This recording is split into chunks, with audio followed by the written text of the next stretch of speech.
Pewaris yang hilang. Kematian Jimmy dan Jessica. Perkampungan pinggir pantai Country Home. Satu unit helikopter menderu dari ketinggian yang tidak seberapa lalu mendarat dengan mulus tidak jauh dari pantai. Begitu melihat helikopter yang dikenali sebagai helikopter yang selalu digunakan oleh perusahaan untuk menjemput tuan muda pemilik perusahaan Future of Company itu, dua orang yang sedang berada di pinggir pantai itu pun segera melambaikan tangannya. "Ayo Tigor. Jemputan sudah tiba," kata lelaki setengah baya itu kepada seorang pemuda berbadan lumayan tegap, memiliki rambut sedikit panjang belah tengah dan berwarna sedikit pirang itu. Pemuda bernama Tigor ini adalah pemilik sebuah proyek yang sedang dikerjakan oleh orang-orang bawahan Rian, Rico dan Daniel di kota Kemuning. Di sana dia dikenal sebagai orang nomor 2 dalam organisasi Kucing Hitam. Sebuah organisasi mafia yang bergerak dalam bisnis malam, judi, obat-obatan terlarang yang sering berbisnis di Hong Kong, Macau, Taiwan dan Singapura serta beberapa negara di Asia lainnya. Organisasi ini tidaklah besar. Bahkan untuk ukuran Dragon Empire, organisasi Kucing Hitam ini pun tidak sampai seperdelapannya. Tapi untuk sebuah kota di kampung halamannya, organisasi Kucing Hitam ini sangat diperhitungkan. Ini karena organisasi ini disisi oleh orang-orang yang tidak kenal takut semenjak Tigor ini bergabung dengan mereka. "Pak Jeff, apakah kita dijemput menggunakan capung besar itu?" tanya Tigor. Wajar dia sangat heran. Ini karena seumur hidupnya, dia tidak pernah naik helikopter. Jadi, dapat dibayangkan betapa kayanya Jerry William ini. Benar.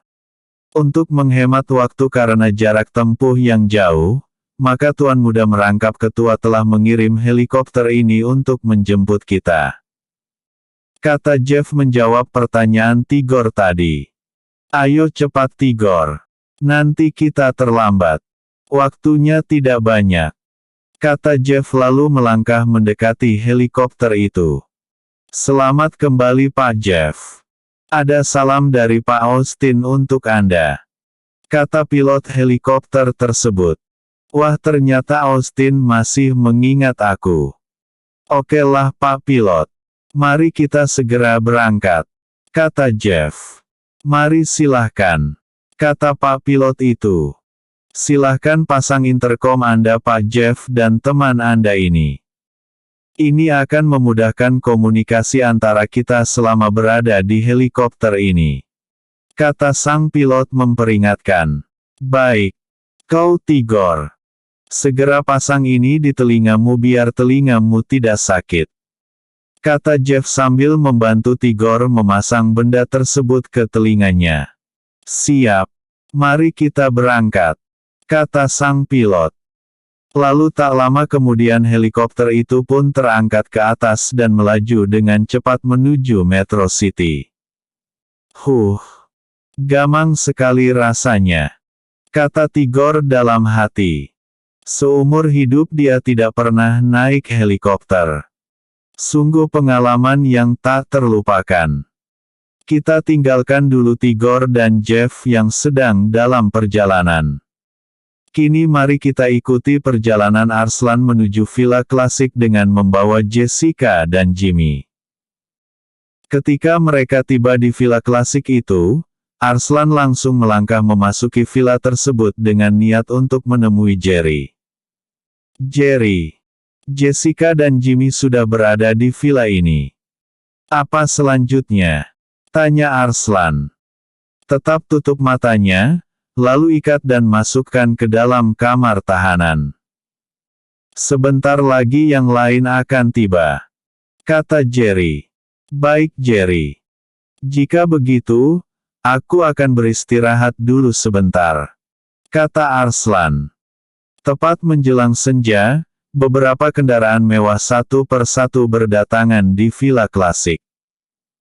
Sementara itu di atas terdengar suara deru helikopter dan mendarat tepat di kawasan luas di samping villa tersebut.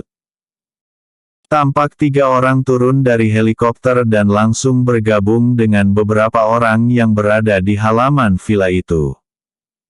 "Kau telah kembali, Jeff?" tanya seorang lelaki setengah baya. "Wah, ternyata Tuan Syam sudah tiba di sini." "Ya, aku kembali dengan membawa seseorang yang diinginkan oleh ketua," kata Jeff. Apakah kau yang bernama Tigor itu anak muda?" tanya Tuan Syam.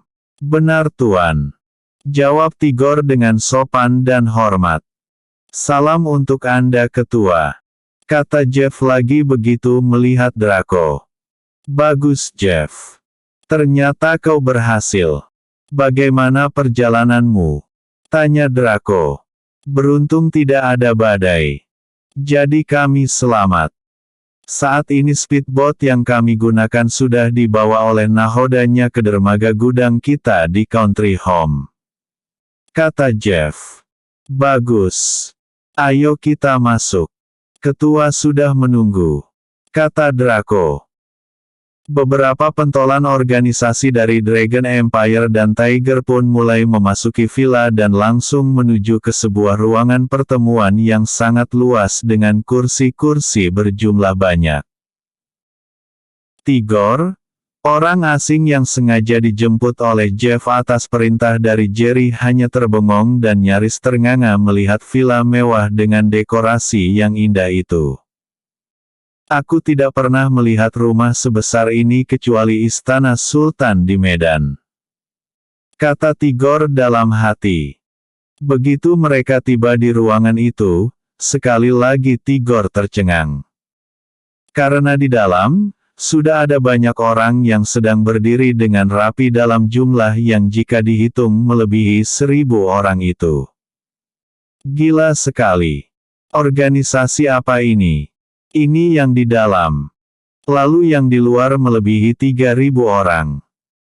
Pantas saja Tuan Ryan, Rico dan Daniel begitu sombong untuk menjamin keamanan proyek di kota Kemuning, kata Tigor lagi dalam hati. Lamunan Tigor buyar seketika begitu dari arah pintu khusus, tampak 4 orang pemuda berjalan memasuki ruangan tersebut. Tigor kembali tercengang ketika melihat semua orang berlutut dengan satu kaki ditekuk. Hal ini membuat Tigor mau tidak mau juga ikut berlutut dengan satu kaki ditekuk juga. "Selamat datang, ketua," kata mereka serentak membuat langit-langit ruangan itu seperti ingin runtuh bergema. "Itukah Jerry William itu?" tanya Tigor dalam hati. Hal ini karena dia sudah mengenal ketiga pemuda yang berjalan tadi, yaitu Ryan, Rico dan Daniel. "Silahkan bangun dan duduklah di kursi masing-masing," kata Jerry, lalu dia pun duduk di kursi besar milik ketua. Sedangkan Ryan, Rico dan Daniel berdiri di samping kiri kanannya. "Kak Arslan, bawa tawanan itu kemari," kata Jerry merujuk kepada Jessica dan Jimmy. "Siap, ketua," kata Arslan lalu menepuk tangannya. Tak lama kemudian beberapa orang lelaki berbadan tegap memasuki ruangan itu sambil menggiring 2 orang dengan kepala tertutup dan tangan terikat. "Buka penutup mata orang itu dan lepaskan ikatan pada tangannya," perintah Jerry. Lelaki berbadan tegap itu hanya menurut saja tanpa membantah. Begitu ikatan serta penutup mata kedua orang itu dibuka, kini tampaklah wajah cantik Jessica yang memucat, juga wajah bengis Jimmy yang seperti putus asa. "Kita bertemu kembali, Jimmy, dan kau Jessica," kata Jerry dengan senyum yang sangat dingin. "Kau, Jerry. Bagaimana mungkin? Bukankah? Mengapa? Apa kau kira dunia ini terlalu luas untukmu melarikan diri dariku? Dunia ini sangat sempit bagi pengkhianat seperti kalian berdua ini," kata Jerry. Maafkan kami Jerry, kata Jimmy ketakutan. Aku sudah mengatakan kepada kalian bahwa aku akan memberikan hukuman kepada pengkhianat dengan hukuman yang sangat pedih. Apakah karena kebaikanku, atau karena kebodohanku sehingga kalian berani mengkhianatiku? Tanya Jerry. Tidak ada jawaban dari sepasang muda-mudi itu. Mereka hanya tertunduk saja sambil menggigil ketakutan. Plak. Tampak sebuah benda dilemparkan oleh Jerry yang dengan tepat menghantam ubun-ubun Jimmy lalu menancap di sana. Kini tampak tubuh Jimmy terjerembab di lantai dengan darah segar mengalir menggenangi lantai ruangan pertemuan itu. Sudah aku katakan bahwa jika uang yang kau inginkan, akan aku berikan seberapa yang kau mau. Tapi jika aku dikhianati, nyawa busukmu itu tidak cukup untuk membayarnya. Kata Jerry sambil melangkah mendekati tubuh Jimmy yang masih bergerak-gerak meregang nyawa itu. Jerry lalu mencabut benda yang tertancap di ubun-ubun Jimmy. Menyekanya dengan baju pemuda itu lalu dengan sigap melemparkan ke arah dinding ruangan hingga menancap di dinding tersebut. Kejadian yang sangat cepat itu membuat yang menyaksikan menjadi pucat. Bukan hanya Ryan, Rico dan Daniel yang heran menyaksikan kemarahan Jerry serta kemampuannya. Tuan Sham, Draco bahkan Tigor yang memiliki kemampuan seperti itu pun juga merasa heran. Tigor, yang memiliki kemampuan seperti itu hanya sebatas tubuh manusia saja. Tapi untuk melemparkan sesuatu hingga menancap di dinding, harus memiliki tenaga dalam yang cukup serta kecepatan yang tinggi. Melihat kakaknya terbunuh di tangan Jerry, membuat Jessica menjadi histeris. Jerry, bunuh juga aku. Jerit Jessica. Aku tidak pernah memukul wanita. Jawab Jerry. Jika begitu, aku yang akan membunuhmu. Kata Jessica sambil mencabut sesuatu di pinggangnya dan meluruk ke arah Jerry. Sedikitpun Jerry tidak menghindar. Namun dari samping tiba-tiba. Dor. Tampak Harry melepaskan 3 das tembakan yang dengan kecepatan tinggi langsung menerjang tubuh Jessica membuat gadis itu terjatuh sebelum mencapai sasarannya. Bereskan mayat kedua pengkhianat ini. Kata Jerry sambil duduk kembali di kursinya. Beberapa orang berseragam hitam-hitam itu langsung mengangkat tubuh Jimmy dan Jessica lalu sebagian dari mereka mulai membersihkan ruangan itu dari genangan darah kedua orang tersebut. Salah besar jika memandang Jerry William dengan sebelah mata. Apakah semudah itu bisa lolos dariku? Hari ini Jimmy dan Jessica. Lusa aku ingin kepala Fardi terpisah dari tubuhnya. Paman Jeff. Mana orang yang bernama Tigor itu? Kata Jerry bertanya dengan suara lantang. Jeff menjawab ketua. Pemuda ini bernama Tigor. Kata Jeff sambil menunjuk ke arah Tigor. Apakah benar dia orangnya? Tanya Jerry kepada Rico. Benar ketua. Jawab Rico. Bawa dia ke kamar yang kosong untuk beristirahat. Perintah Jerry. Ayo Tigor ikut denganku.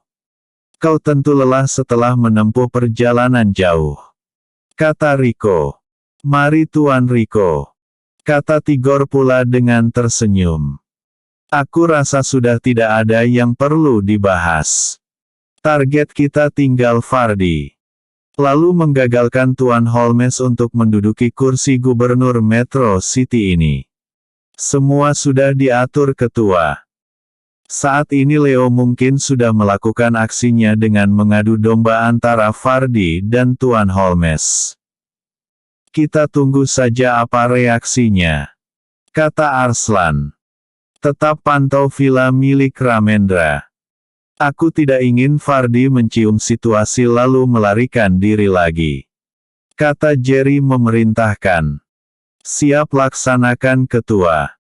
Saat ini anak buah Harry dan sebagian anak buahku masih berada di Megatown.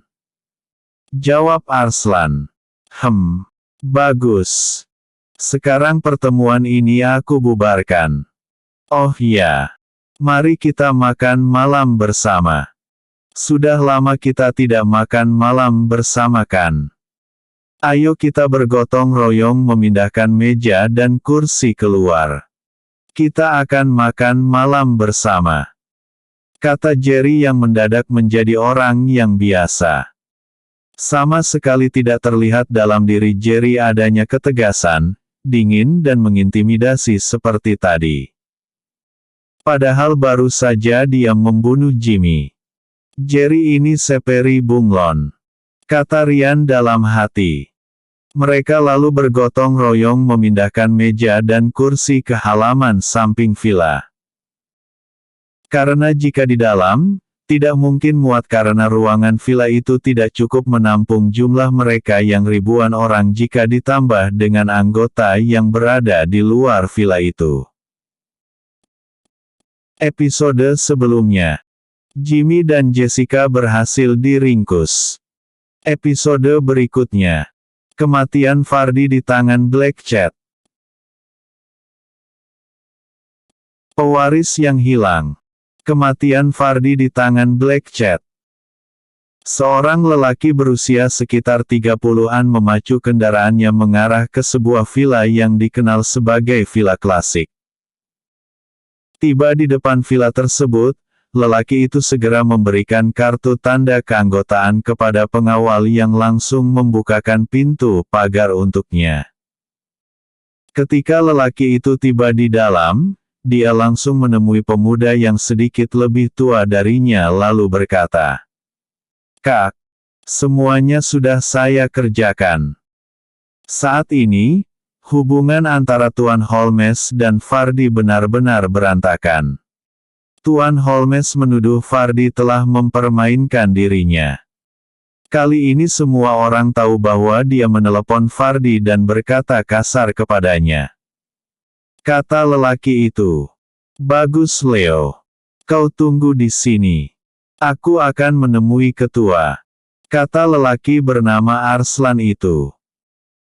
Tidak lama kemudian, dari arah pintu sebuah ruangan, keluar seorang lelaki setengah baya dan mempersilahkan lelaki yang bernama Leo itu untuk memasuki ruangan tadi. Begitu Leo tiba di dalam, dia melihat Ryan, Rico, Daniel, Arslan dan seorang pemuda lagi yang tidak dia kenal sedang berdiri di belakang seorang pemuda yang duduk di kursi ketua. Pemuda itu adalah Jerry William. "Apa benar kau telah berhasil memecah belah antara Tuan Holmes dan Fardi itu Leo?" tanya Jerry. "Benar ketua. Aku juga sempat diberitahu oleh anak buah Harry bahwa segala apa saja aktivitas Tuan Holmes itu sudah mereka rekam termasuk pertengkaran antara Tuan Holmes dan Fardi tadi." Kata Leo menjelaskan. Bagus.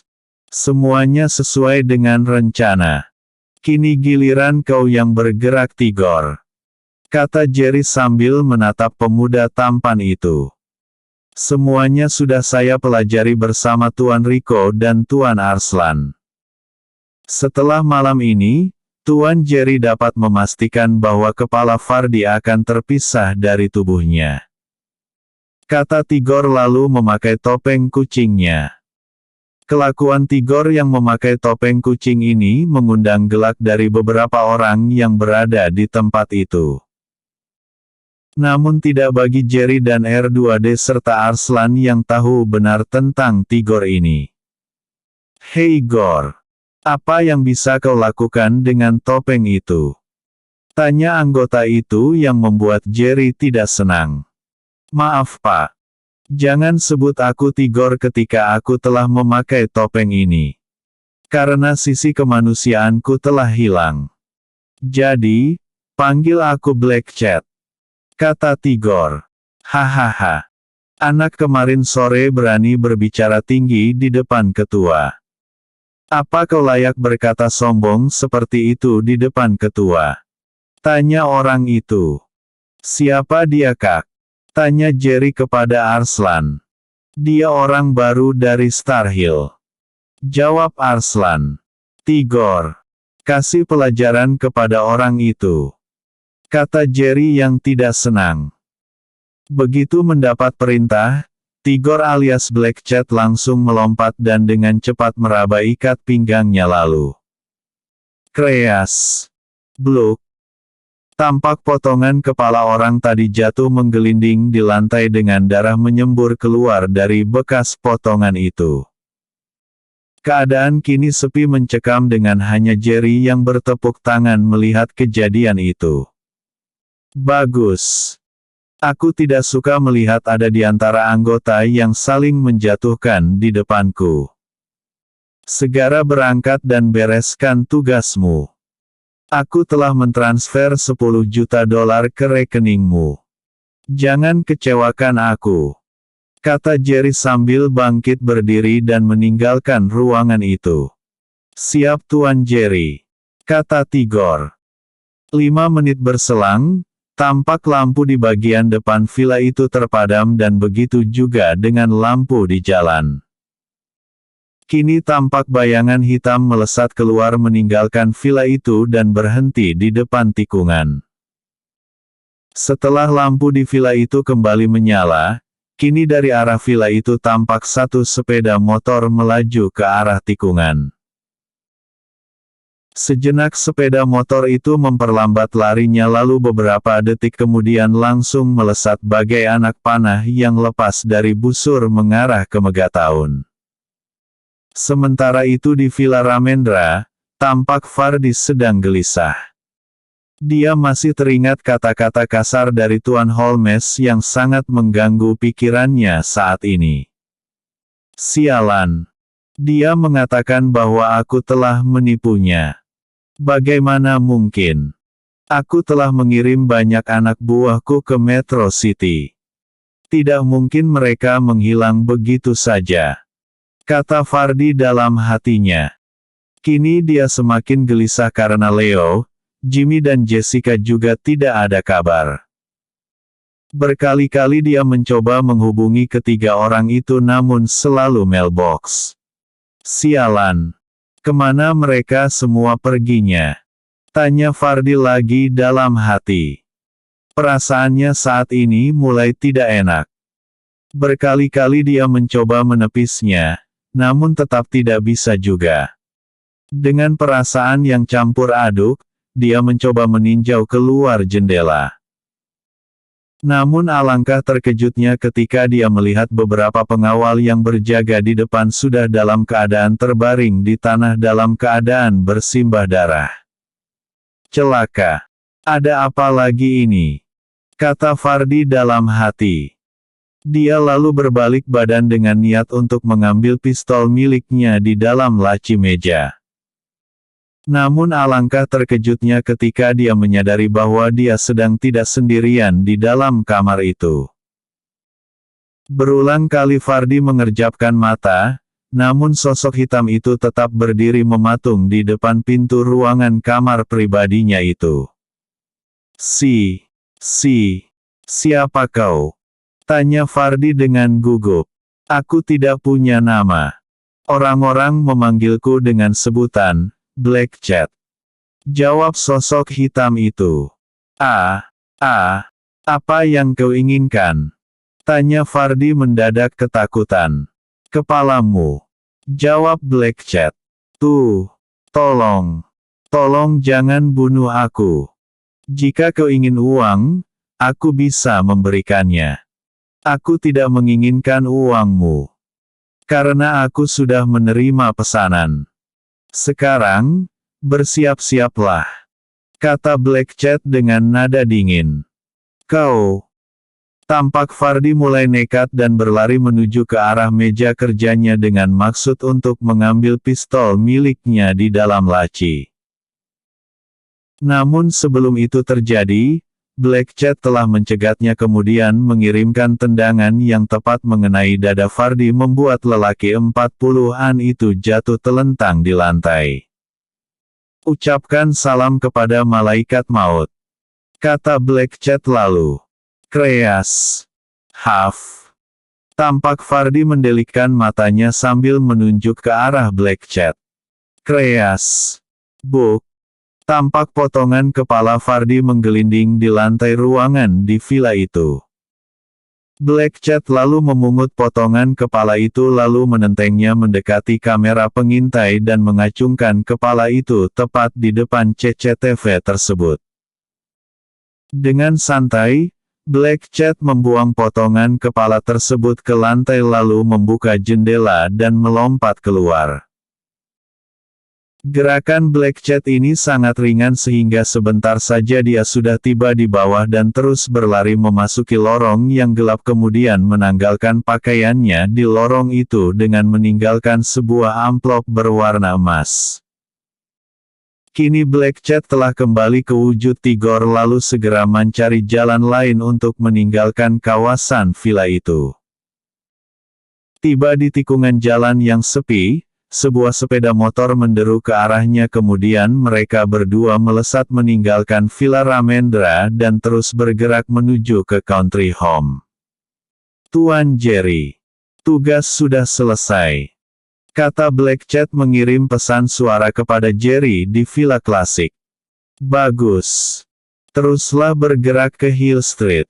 Di sana kau sudah ditunggu dengan helikopter." Bakar sepeda motor itu lalu segera berangkat menuju country home kemudian kembali ke negaramu, kata Jerry membalas pesan dari Black Cat tadi. "Dimengerti tuan," kata Black Cat alias Tigor lalu segera mematikan ponselnya. "Bagaimana Tigor?" tanya lelaki yang membonceng Tigor itu.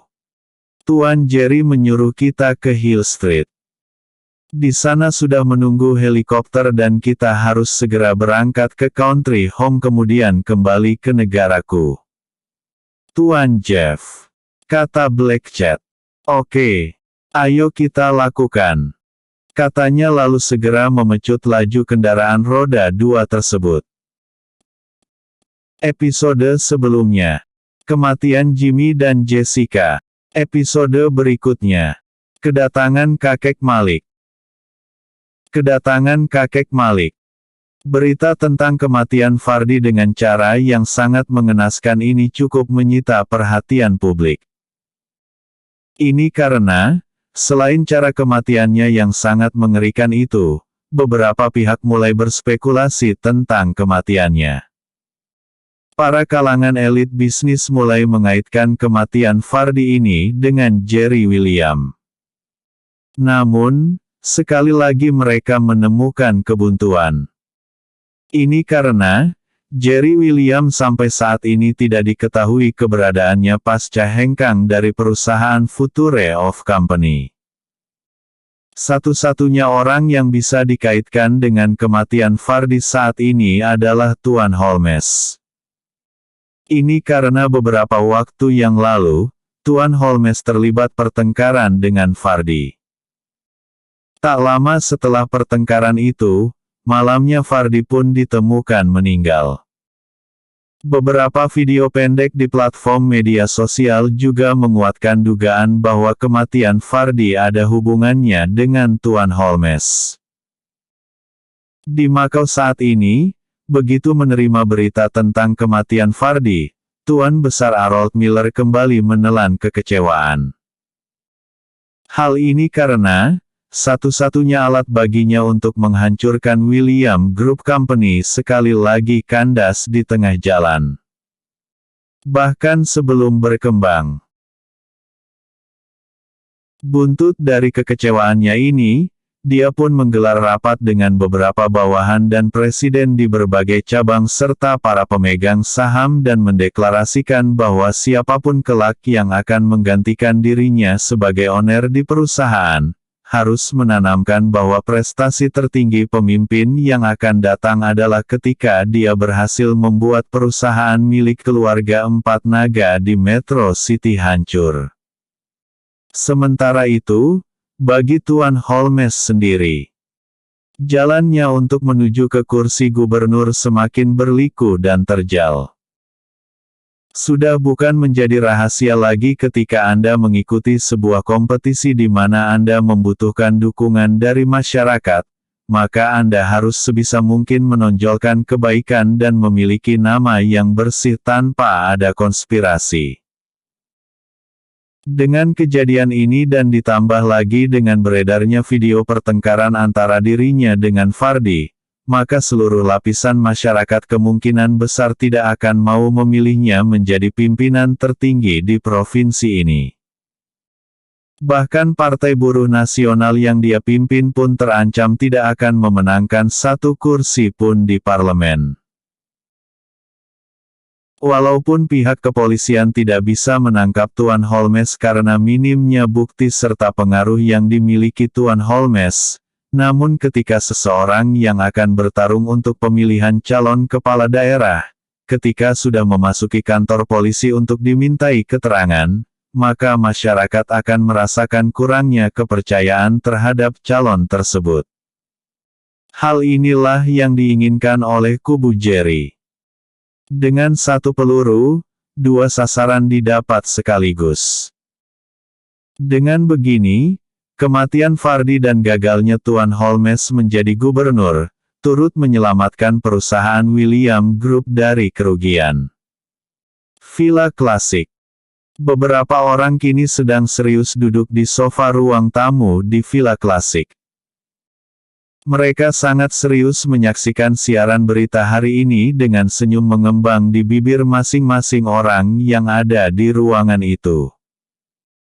Tidak kusangka untuk wajah yang tampan dan imut seperti Tigor ini, akan sangat mengerikan ketika bertindak. Kata Draco. Benar katamu itu Draco. Aku juga awalnya sangat meragukan Tigor ini. Kata Tuan Syam pula. Kita sering tertipu pada pandangan pertama.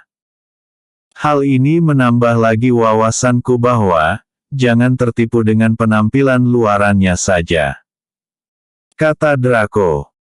Jerry yang juga berada di ruangan itu hanya tersenyum saja sambil menyaksikan perbincangan antara dua orang lelaki gaek itu. Tumben kedua orang ini sangat akur. Kata Jerry dalam hati. Heh Jerry. Apa rencanamu selanjutnya? Tanya Draco. Kita tunggu suasana menjadi dingin. Kemungkinan, setelah habis pemilu ini, aku akan menyatukan kembali beberapa perusahaan dan mendirikan kembali perusahaan induk yaitu Future of Company. Jawab Jerry. Kak Arslan dan Harry. Jangan senang dulu dengan berita hari ini. Sebaiknya, kalian tingkatkan kinerja para buzzer untuk terus menghembuskan propaganda di platform media sosial. Beberapa dari anak buah kita juga harus disebarkan di setiap penjuru Metro City ini.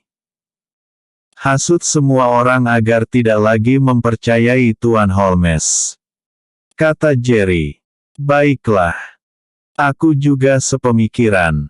Kata Arslan. Jika begitu, aku bergerak dulu ketua. Kita memang tidak boleh santai. Kata Harry. Lakukan. Kerahkan seluruh sumber daya yang ada untuk membuat Holmes ini gagal menduduki kursi gubernur. Kata Jerry. Jerry lalu bangkit dari kursinya dan melangkah mendekati sebuah meja kemudian menarik laci yang terdapat di meja tersebut lalu mengeluarkan beberapa dokumen penting.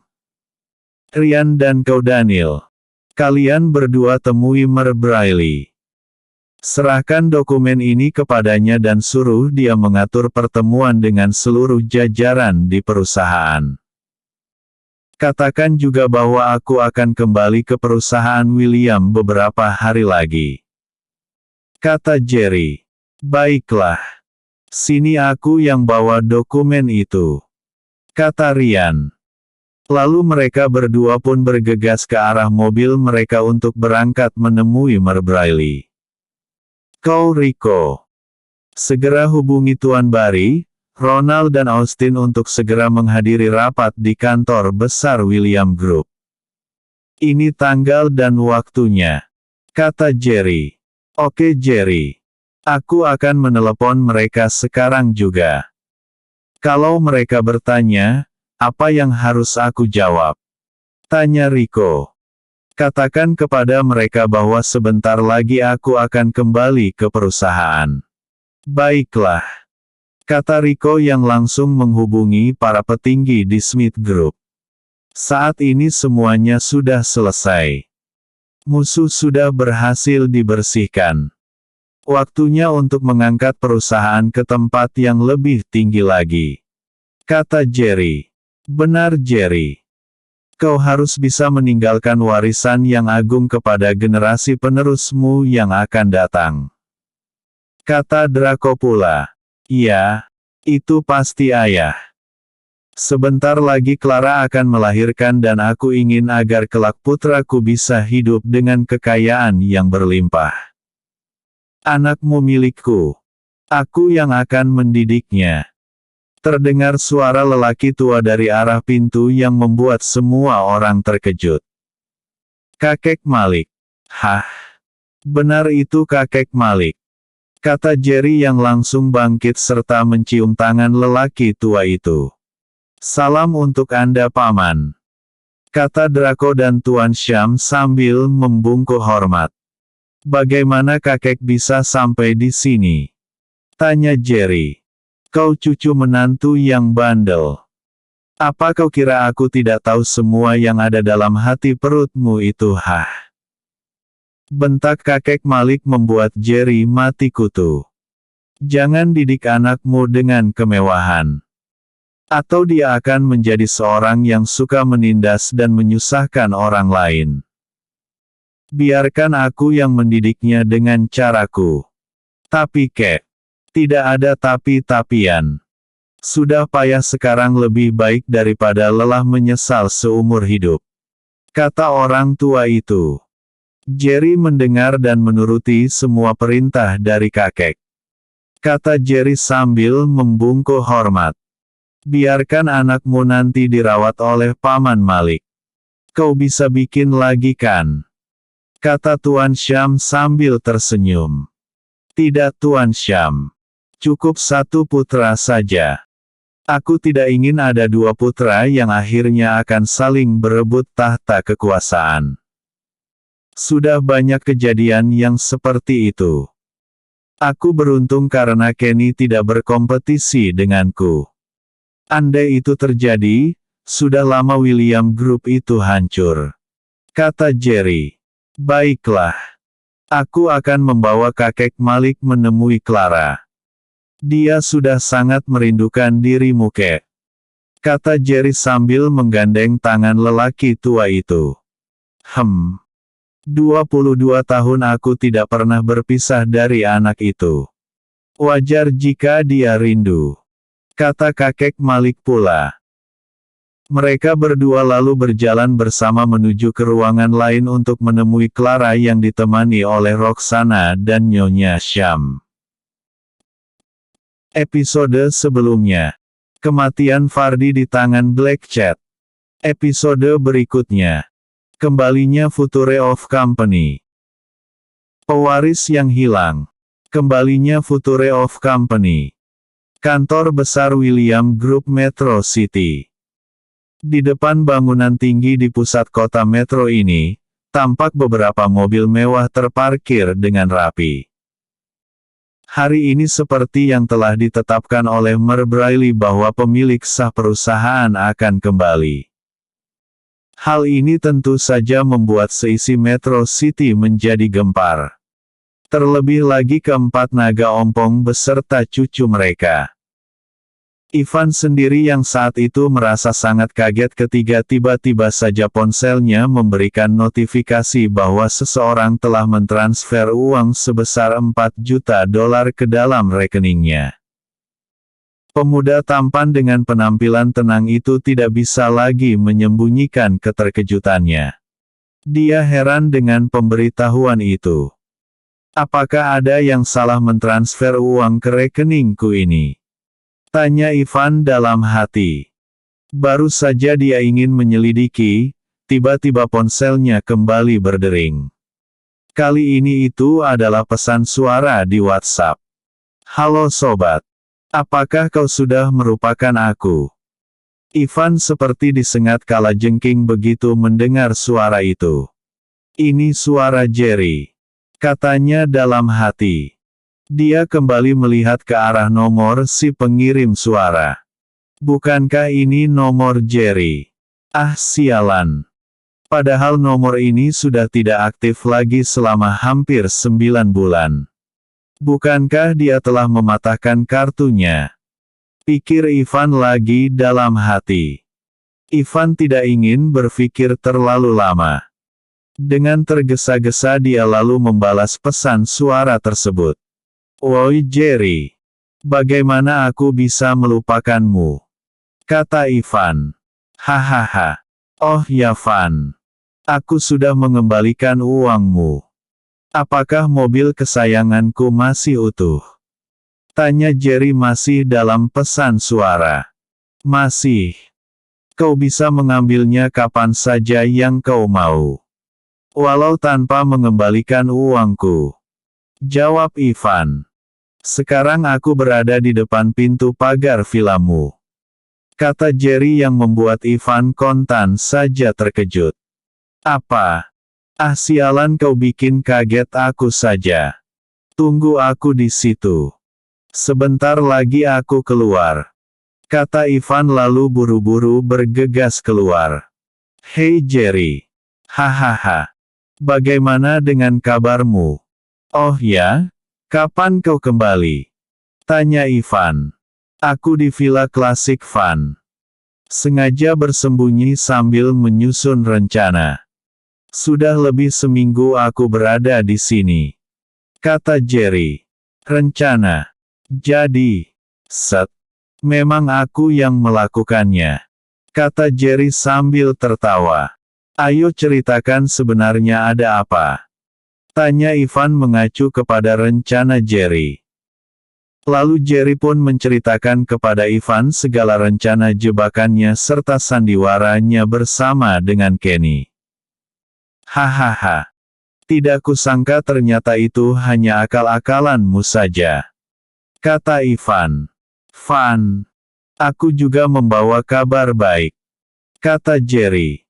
Ayo katakan. Kabar baik apa itu? Tanya Ivan mendesak. Sebentar lagi aku akan segera menjadi seorang ayah. Kata Jerry. Wah. Selamat Jer. Tidak kusangka bibitmu unggul juga. Kata Ivan sambil memberikan kata selamat kepada Jerry. Aku memiliki agenda pertemuan hari ini Van. Boleh aku bawa mobilnya? Tanya Jerry. Ah kau terlalu sungkan.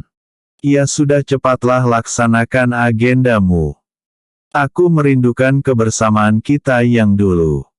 Kata Ivan. Baiklah. Jika begitu aku berangkat dulu.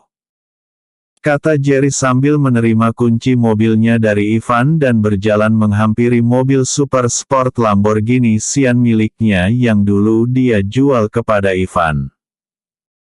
Mobil Lamborghini Sian itu melesat bagai anak panah yang lepas dari busurnya membelah jalan di Metro City ini.